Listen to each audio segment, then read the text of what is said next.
hendaknya kita berdoa kepada Allah Subhanahu wa taala agar diberi ilmu yang bermanfaat. Tadi Sudah pada hafal Pak doanya? Sudah. Apa? Enggak nambah. Bisa dibatasi ya Pak. Allahumma inni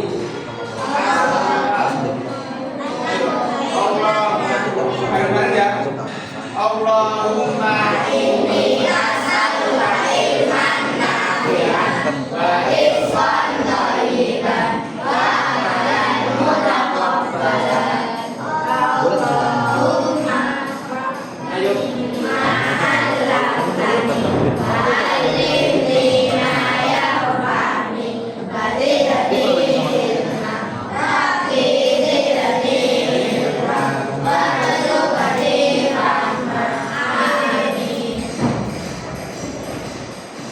Ustaz tanya, yang tadi malam belajar akidah siapa? Ada yang belajar? Tidak ada? Ya. Sebelum kita masuk ke pembahasan yang sekarang ini, kita akan merujuk pembahasan yang pekan lalu. Jadi nanti saya tanya, yang bisa jawab langsung angkat tangan aja ya. Masih ingat yang pekan lalu apa pembahasannya? Tentang apa? Tentang apa? Ya, betul. Sekarang pertanyaannya, Nabi Muhammad SAW diangkat menjadi nabi umur berapa? Siapa namanya? Daniel. Berapa? Umur berapa? Betul apa enggak? 40 tahun? Kemudian waktu Nabi Muhammad SAW diutus menjadi nabi, ayat pertama kali turun belakang siapa namanya? Ibrahim. Apa? Surat apa? Coba baca.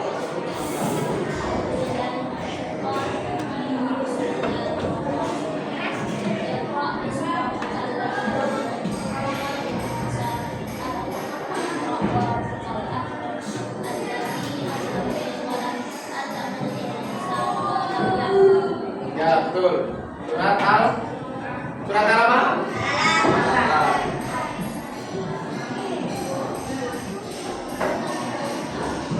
Iqra bismi rabbikal ladzi khalaq.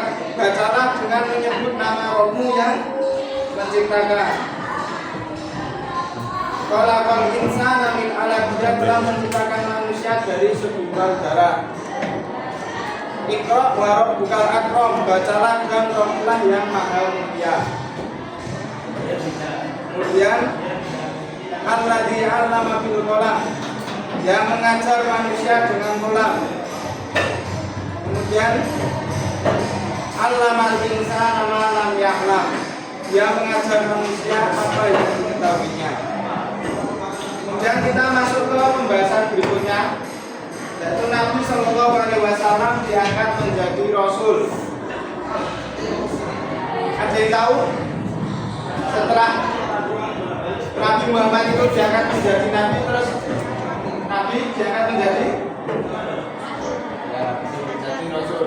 Jadi setelah Nabi Muhammad SAW di umur 40 tahun diangkat menjadi Nabi, kemudian ada firman Allah yang berbunyi tentang Nabi Muhammad diangkat menjadi Rasul. Ada yang tahu surat apa? Surat apa? Ya, betul. Quran surat Al-Mudaththir. Jadi setelah Nabi Muhammad SAW diangkat menjadi Nabi, Allah mengangkatnya menjadi Rasul, yaitu sebagai pembawa gembira, kabar gembira dan memberi peringatan dengan menurunkan surat Al-Mudaththir, yaitu yang berbunyi ya ayyuhal mudaththir, wahai orang yang berselimut, kum fa'anzir, lalu berilah peringatan, warok bakal fakabir, dan rohmu agungkanlah. Wasiya bakafatohir dan pakaianmu bersihkanlah. Waru jasafahjur dan perbuatan dosa tinggalkanlah. Walatan muntas takdir dan janganlah kamu memberi dengan maksud memperoleh balasan yang lebih banyak. Kemudian ayat yang ke-7 walirobbika fasbir dan untuk memenuhi perintah Rabbmu bersabarlah.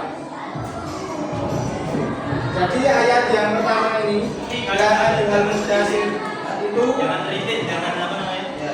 secara tegas ayat ini memerintahkan kaum Quraisy untuk beribadah hanya kepada Allah sebagai bentuk syukur atas segala nikmat dan keamanan yang telah diberikan.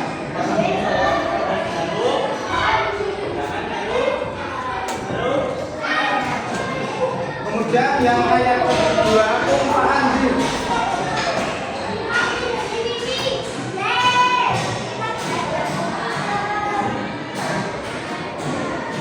yaitu mengajukan yang kedua fa'anzir bahwa lalu berilah peringatan.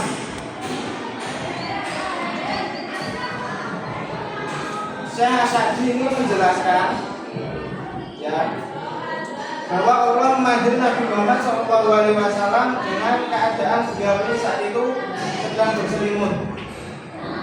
Untuk membangkitkan semangat beliau diperintahkan untuk segera bangun. Di sini ada kata kum, bangunlah, dan memberikan peringatan kepada manusia agar takut dengan azab Allah jika tetap dalam keadaan kesyirikan dan maksiat. Di sini Allah Subhanahu wa taala berfirman kepada Nabi Muhammad SAW, yaitu maksudnya adalah untuk mengisahkan Allah dan membesarkannya dengan hati dan lisan. Kita harus meyakini bahwa Allah itu lebih besar dari segala sesuatu, sehingga rasa takut kepada makhluk hilang dan hanya tersisa pengagungan kepadanya. Yaitu yang ketiga wasiya bakafatohir dan bersihkanlah pakaianmu. Makna zahir yaitu membersihkan pakaian dan najis, karena kesucian adalah syarat sah ibadah. Secara maknawi mensucikan amal perbuatan dan arah dari kotoran dosa. Jadi waktu itu di Makkah kaum Quraisy itu banyak melakukan kesyirikan, yaitu menyembah berhala. Itu kan perkara-perkara yang najis, yaitu menyembah berhala. Makanya di sini diturunkan untuk mensucikan amal perbuatan dan akhlak dari kotoran dosa.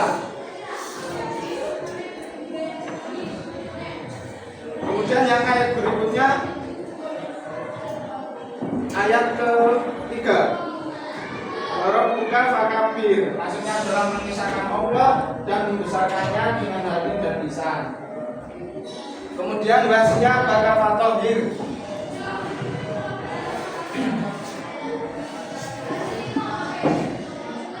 dan bersihkanlah pakaianmu.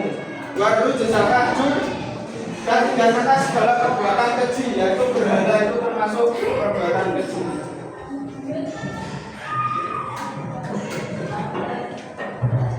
Dan walatan muntas takdir, dan janganlah engkau memberi dengan maksud memperoleh balasan yang lebih banyak.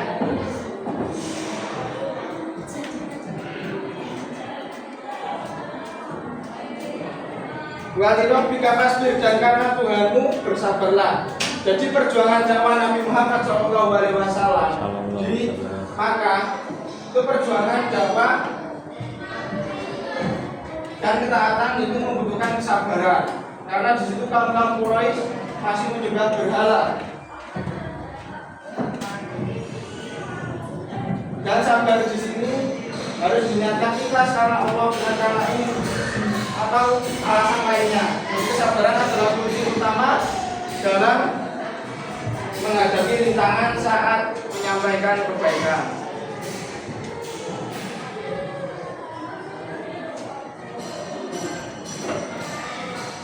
Kemudian Nabi Shallallahu Alaihi Wasallam menyeru manusia di Mekah. Nabi Shallallahu Alaihi Wasallam mulai dakwahnya dengan menyeru manusia agar mentauhidkan Allah Subhanahu Wa Taala.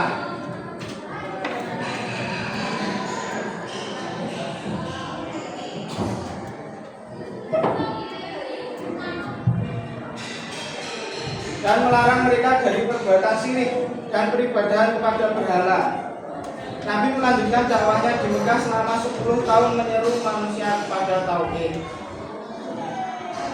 Jadi dakwah di Mekah ini berlangsung selama kurang lebih 13 tahun yang terbagi dalam 2 fase, yaitu secara sembunyi-sembunyi. Dimulai setelah turun perintah Allah untuk berdakwah. Kemudian jadi dakwah secara sembunyi-sembunyi ini fokus pada keluarga beliau, yaitu keluarga Nabi Muhammad dan sahabat terdekat yang dinamakan As-Sabiqun Al-Awwalun. Kemudian setelah dakwah secara sembunyi-sembunyi, ada firman Allah turun, yaitu perintah untuk dakwah secara terang-terangan. Beliau menghadapi penolakan keras Nabi Muhammad, diboykot hingga penyiksaan fisik dari kaum kafir Quraisy terhadap para pengikutnya. Jadi ada berapa fase dakwah Nabi di Makkah? Ada berapa? Apa? Yang pertama? Secara sembunyi-sembunyi. Ya betul, secara sembunyi-sembunyi dan secara terang-terangan. Kemudian peristiwa Isra dan Mi'raj dan kewajiban sholat. Setelah 10 tahun masa kenabian, Nabi Isra dan Mi'raj. Ada pernah mendengar Isra Mi'raj? Ada pernah dengar? Isra apa Isra?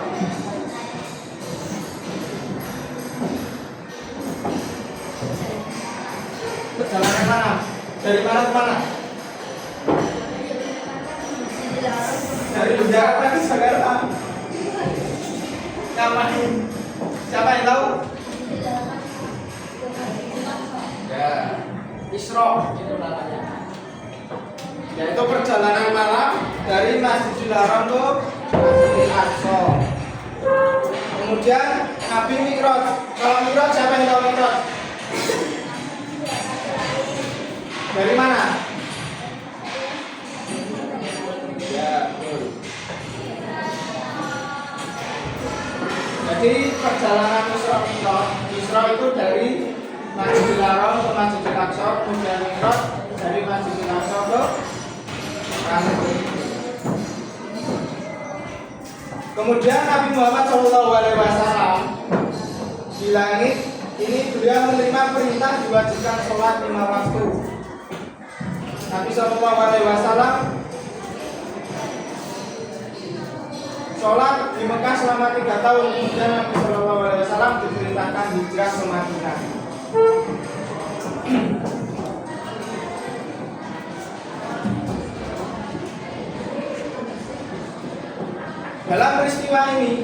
Dalam peristiwa Isra Mi'raj ini, Nabi Muhammad menerima perintah langsung dari Allah, yaitu berupa kewajiban sholat 5 waktu sehari semalam. Sholat 5 waktu itu sholat apa aja? Angkat tangan. Subuh. Ya, terus. Subuh berapa rakaat? Maghrib? Duhur? Isya? Ya Pak? Siapa yang sudah bilang 5?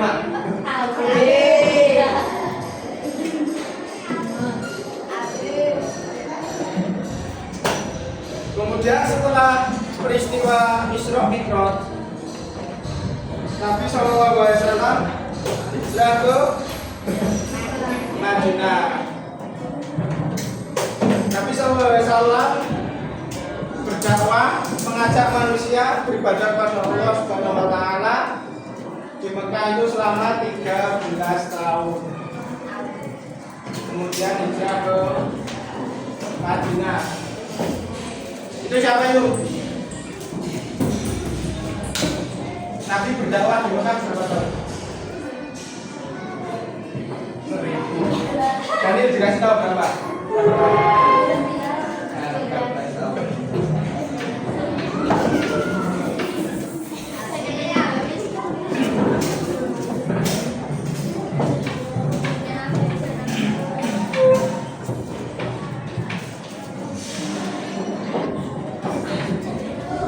Jadi karena tekanan di Mekah semakin besar dan adanya rencana pembunuhan Nabi Muhammad SAW itu diperintahkan Allah untuk hijrah ke Yasrib. Dulu nama Madinah itu Yasrib, sekarang sudah Madinah. Siapa yang tahu Nabi SAW hijrah ke Madinah ditemani oleh sahabatnya siapa? Siapa? Ya, betul. Abu Bakar As.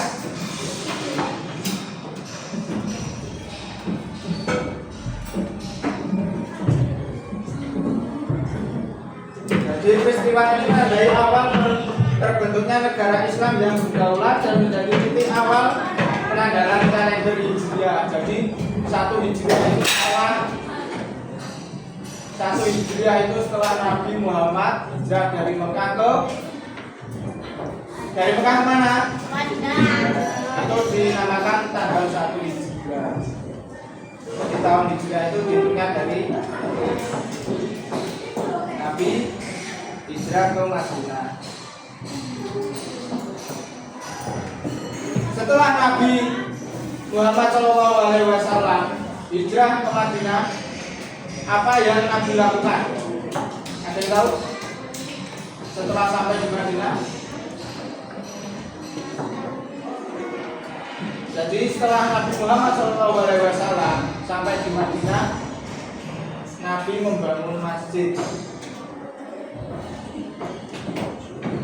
Namanya masjid sekarang itu Masjid apa? Masjid Nabawi. Dan mempersaudarakan kaum muhajirin itu yang datang dari Mekah ke Madinah, itu namanya kaum muhajirin, dengan kaum Ansor, yaitu penduduk asli Madinah.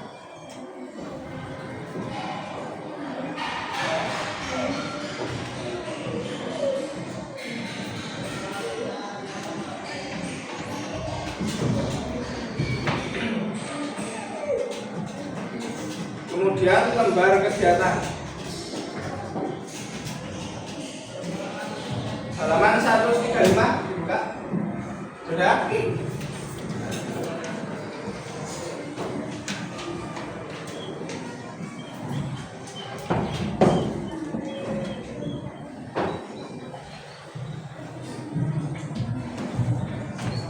Nomor 1 ada yang mau baca? Atau satu untuk yang baca? Nomor 1 dibaca. Nomor 1 halaman berapa tadi? Halaman berapa? 135 dibuka. Nah itu dibaca. Mereka kewajiban sholat 5 waktu ditetapkan di langit. Apa kesimpulan yang bisa kita ambil dari peristiwa tersebut? Ini peristiwa apa ini tadi? Namanya peristiwa apa? Kita ambil dari peristiwa Isra Mi'raj adalah yang pertama, keistimewaan ibadah sholat. Ditulis keistimewaan ibadah sholat. Ya, nomor 1. Gimana? Ya, keistimewaan ibadah sholat.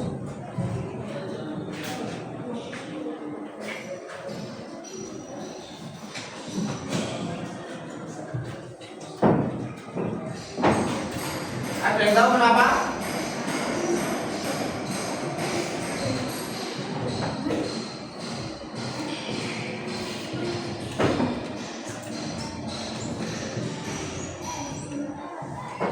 keistimewaan ibadah sholat sudah?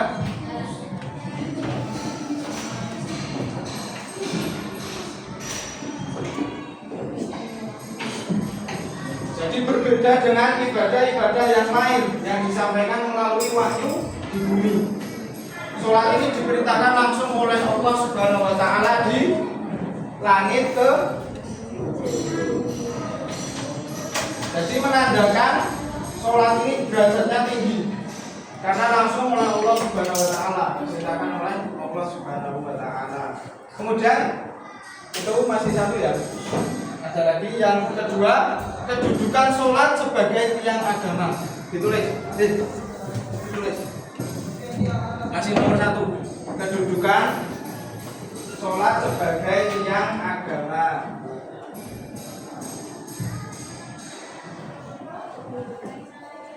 Kedudukan sholat sebagai tiang agama. Kalau nggak nulis, ditulis.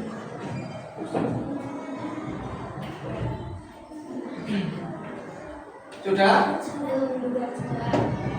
Jadi peristiwa ini menegaskan bahwa sholat itu adalah penghubung utama antara kita seorang hamba kepada siapa sholat itu? Pada Allah. Kemudian yang ketiga, kasih sayang Allah. Apa? Kedudukan sholat sebagai tiang agama. Sudah tuh yang kedua? Yang ketiga, kasih sayang Allah. Jadi awalnya kita itu diperintahkan oleh Allah sholat 50 waktu dalam sehari. Bayangin apa enggak banyak? 50 waktu dalam sehari. Terus Allah memberikan keringanan menjadi 5 waktu tanpa mengurangi pahala 50 waktu tersebut. Yang ketiga, kasih sayang Allah kepada hambanya. Itu masih nomor satu.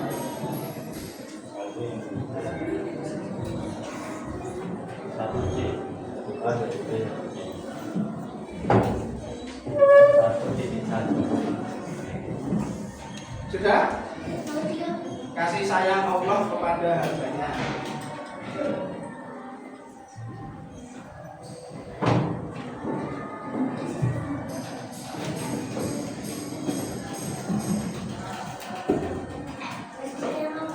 Ya, kasih sayang Allah kepada hambanya.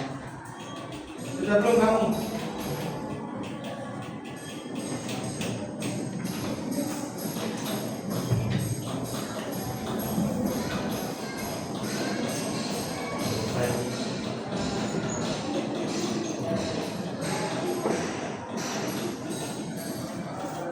Kemudian nomor 2, jadi dibaca jadi nomor 2.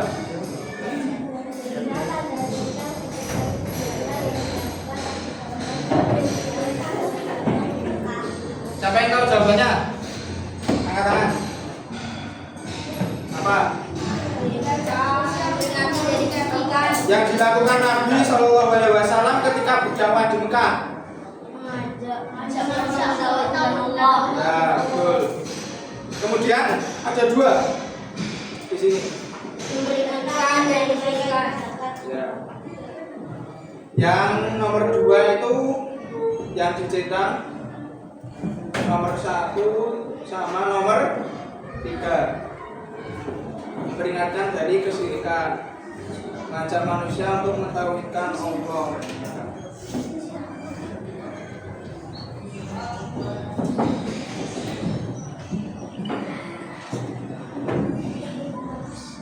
Dan sudah tahu nomor 2, nomor 3 dibaca.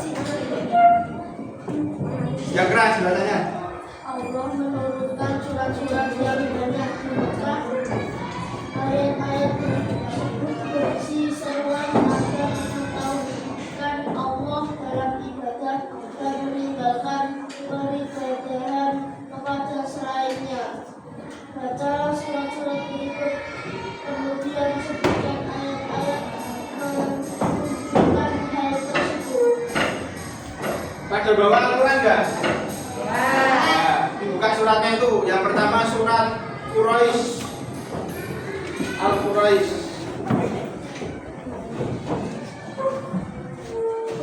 Allah menurunkan surat-surat yang banyak di Mekah. Ayat-ayat tersebut berisi seruan agar mentauhidkan Allah dalam ibadah dan meninggalkan peribadahan kepada selainnya. Jadi ayat mentauhidkan Allah.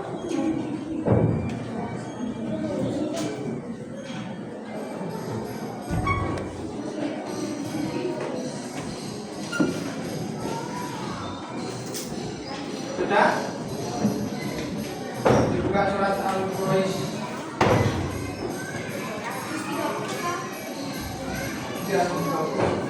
Al-Quraisy. Sudah?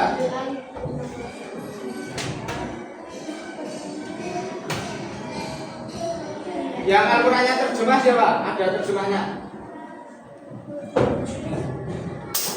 Coba dicari mana Al-Qur'annya. Surat Al-Quraisy. Jadi coba dicari ada enggak ayat yang menunjukkan tentang ketauhidan. Ada enggak? Ayat berapa? Ayat berapa? Ayat ketiga. Bunyinya gimana?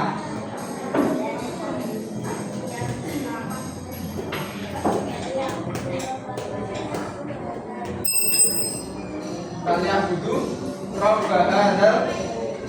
Ya betul. Jadi itu diisi.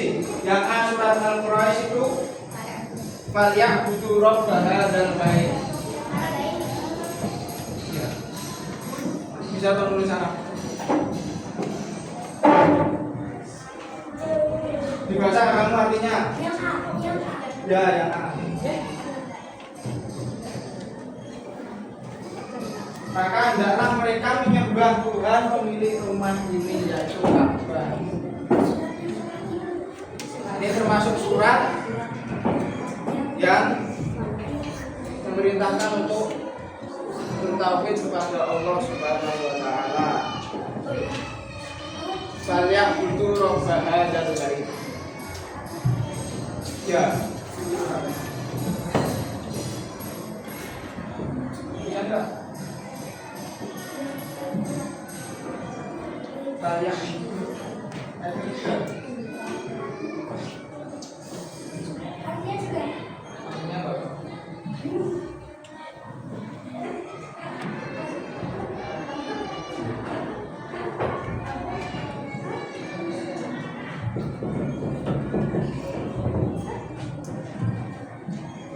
Jadi ayat ini secara tegas memerintahkan kaum Quraisy untuk beribadah hanya kepada Allah sebagai bentuk syukur atas segala nikmat dan keamanan yang telah diberikan oleh Allah Subhanahu wa taala. Sudah belum?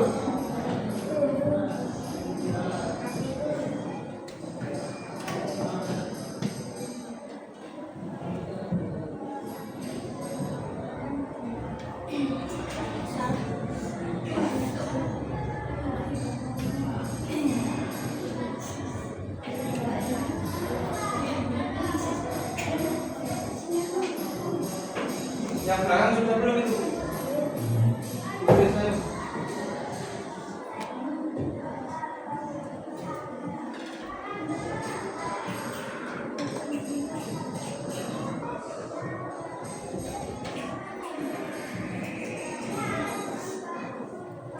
Sudah.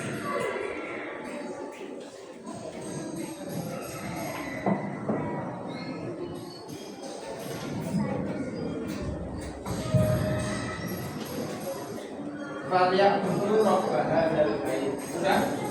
Sudah semuanya? Belum.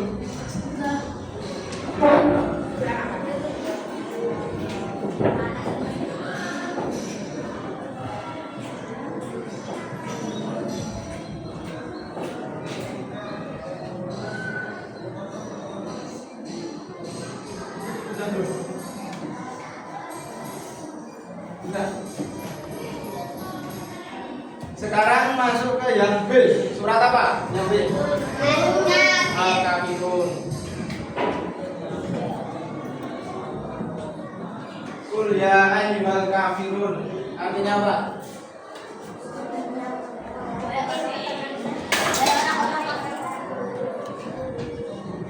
Kemudian ayat kedua, la a'budu ma ta'budun.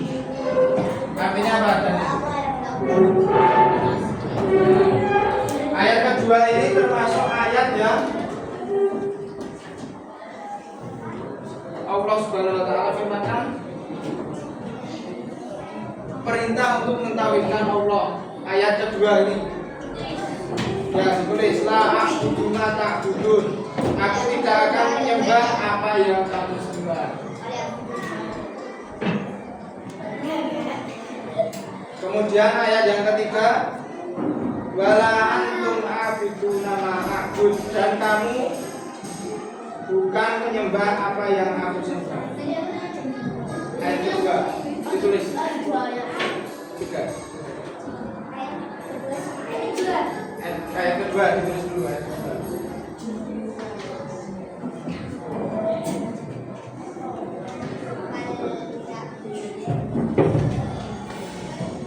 La a'budu ma ta'budun. Apa? Ayat kedua ditulis. Ya ayat ketiga juga. Wala antum a'buduna ma a'bud, dan kamu bukan penyembah apa yang aku sembah.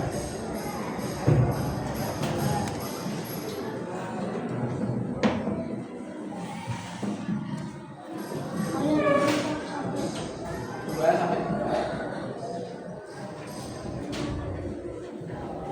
dan ditulis belum? Belum apa? Kamu nggak paham Quran? Ya kok nggak dibuka?